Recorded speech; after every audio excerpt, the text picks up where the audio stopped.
आदमी silent sacrifices करता है। साइलेंट सैक्रिफाइसेस होता क्या है ये समझना ज़रूरी है।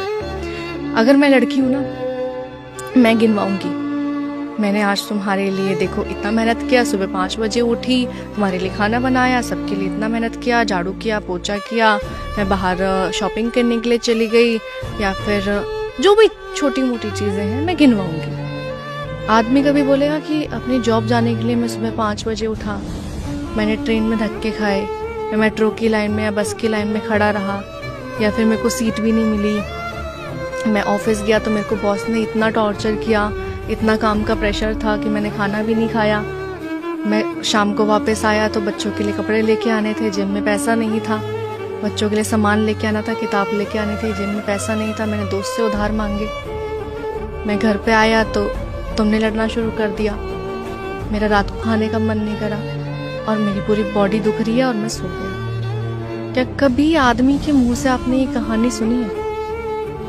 मैं भी शादी सुनी नहीं। अगर औरत दिन में एक काम भी करेगी तो वो गिनवा देगी, क्योंकि ये हमारा नेचर है। हमारी बॉडी जो होती है, इंसान की बॉडी 2 तरीके से फ्लो करती है। औरतों की जो बॉडी होती है वो अपवर्ड फ्लो करती है जबान से, ठीक है, ये साइंटिफिकली प्रूवन है कि हम बोलती ज्यादा है। बोलना इन द सेंस कि चाहे वो किसी भी तौर पे हो, मैंने ये करा, मैं ये कर दूं, मैं ये ला दूं, तुम्हें ये चाहिए, तुमको वो कर दूं, ये हम पूछेंगे, हम सवाल पूछेंगे। हमारा प्यार बोलने में निकलता है, हमारा गुस्सा बोलने में निकलता है। आदमियों का जो बॉडी है ना वो अपवर्ड फ्लो होता है, लेकिन वो दिमाग तक जाता है। आदमी करके बोलता है कि मैंने बिल भर दिया है, मैं ये सामान ले आया हूँ, मैं खाना ले आया हूँ, वो करने के बाद बोलता है। औरतें बोल के करती हैं। करेक्ट, ठीक है, तो ये बहुत छोटा सा डिफरेंस है कि करके जताने में और जताकर करने में।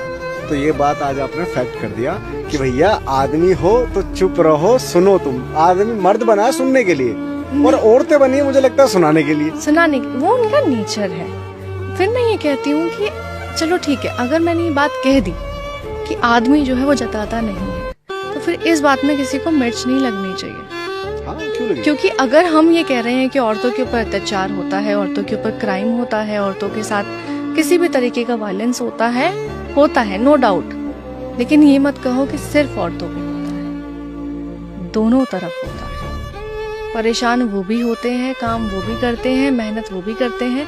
और आप एक एग्जाम्पल ले लेना, अगर 10 घरों में कोई आदमी काम कर रहा है, उसमें से सिर्फ 2 या 1 आदमी ऐसा निकलेगा जिसकी जिंदगी में ऐसी प्रॉब्लम्स चल रही होंगी कि वो वायलेंट है, वो एग्रेसिव नेचर का है। 8 आदमी तो मेहनत कर रहे हैं ना। औरतें एक पल में, मैं औरतें बार बार इसलिए कहती हूँ क्योंकि मैं उसी समाज से आती हूँ और मैंने ये चीज़ देखी अपनी ज़िंदगी में। मैं बहुत क्लोजली ऑब्जर्व करके ये बात बोल रही हूँ। हम एक झटके में बोल देते हैं सारे आदमी एक जैसे होते हैं, ऑल मेन आर सेम। लेकिन अगर एक लड़के ने ये बात बोल दी, एक आदमी ने ये बात बोल दी, सारी औरतें एक जैसी हैं, देन फिर वो अपने आप को ये समझेंगे कि इसने तो हमारे कैरेक्टर के ऊपर बात कर दी है, इसने तो हमें कैरेक्टरलेस बोल दिया है। तो तुम आदमियों को गाली दे सकती हो, तुम आदमियों के कैरेक्टर पे बात कर सकती हो, तुम आदमियों को प्ले बॉय बोल सकती हो, सब कुछ कर सकते हो। आदमी इतना सॉफ्ट टारगेट बन गया है कि हम उनके ऊपर चीजें डालते रहते हैं, एक्सपेक्टेशंस डालते रहते हैं, रिस्पॉन्सिबिलिटीज डालते रहते हैं, अपनी फ्रस्ट्रेशन डालते रहते हैं, अपना सब कुछ डालते रहते हैं। लेकिन अगर आदमी या कोई आदमी की तरफ से एक बात बोल दे तो फिर सारी जो औरतें हैं, सारी जो लड़कियां हैं जो फेमिनिज्म का नारा लहराती हैं, वो फिर इकट्ठे होके ये बोल देते कि क्यों आपने ऐसा कैसे बोल दिया। तो अगर आप सेंसिबल हो किसी इंसान को लेके, अगर आप औरतों को लेके सेंसिबल हो, तो आदमी भी इंसान ही है।